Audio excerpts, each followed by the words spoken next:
पतरस मसीह यीशु से बोले, हम तो अपना सब कुछ त्याग कर आपके पीछे हो लिए हैं। मसीह यीशु ने उत्तर दिया, मैं तुम पर एक अटल सच प्रकट कर रहा हूँ। ऐसा कोई भी नहीं जिसने मेरे तथा सुसमाचार के हित में अपने परिवार, भाई बहन, माता पिता, संतान या संपत्ति का त्याग किया हो।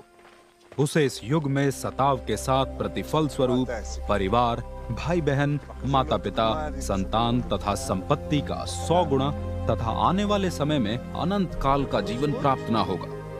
किंतु अनेक जो पहले हैं अंतिम होंगे तथा जो अंतिम हैं वे पहले। पिता और पुत्र और पवित्र आत्मा के नाम पर आमीन। आज के वचन संत मरकुस का सुसमाचार अध्याय 10 पद संख्या 28 से लेकर 31 तक लिए गए हैं।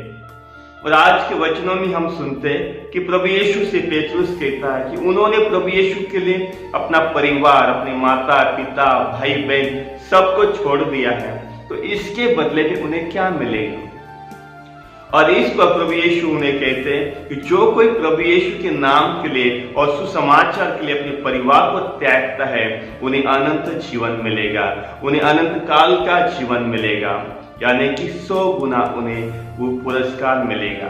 ख्रीस्त में मेरे प्यारे भाई और बहनों, 2 दिन पहले के इस सुसमाचार में हम लोगों ने सुना था संत मरकुस का सुसमाचार अध्याय 9 पद संख्या 41 में प्रभु यीशु ने अपने शिष्यों से कहा था, अगर कोई मसीह के नाम पर आपको एक गिलास पानी भी देता है तो वो अपना पुरस्कार, अपना फल नहीं खोएगा।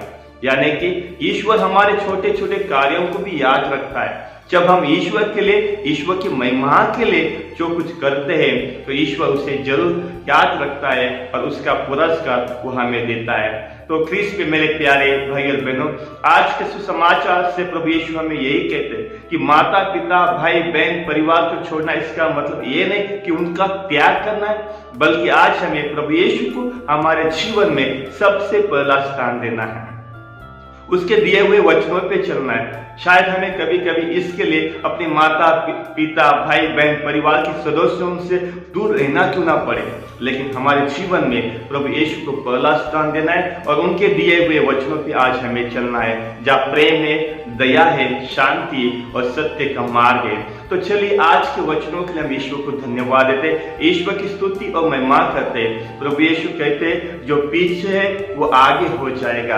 आज हमें हमारे जीवन में, चाहे हम पाप में क्यों ना हो, चाहे हम ईश्वर से दूर क्यों ना हो, लेकिन एक ईश्वर का वचन हमारा जीवन बदल देता है और जो पीछे है वो आगे चले जाते हैं, क्योंकि वो ईश्वर के राह पे चलते हैं, क्योंकि वो अपने जीवन में प्रभु यीशु को अपना जीवन का केंद्र बिंदु बनाते। आज हमें भी हमारे जीवन में प्रभु यीशु को अपने जीवन का केंद्र बिंदु बनाना है और उनके दिए हुए वचनों पे चलना है। तो चलिए आज के वचनों के लिए हम ईश्वर को धन्यवाद देते, ईश्वर की स्तुति और महिमा करते हैं। पिता, पुत्र और पवित्र आत्मा की बड़ाई होवे, जैसे वो आदि में थी अनंत काल तक सदा रहेगी। आमीन।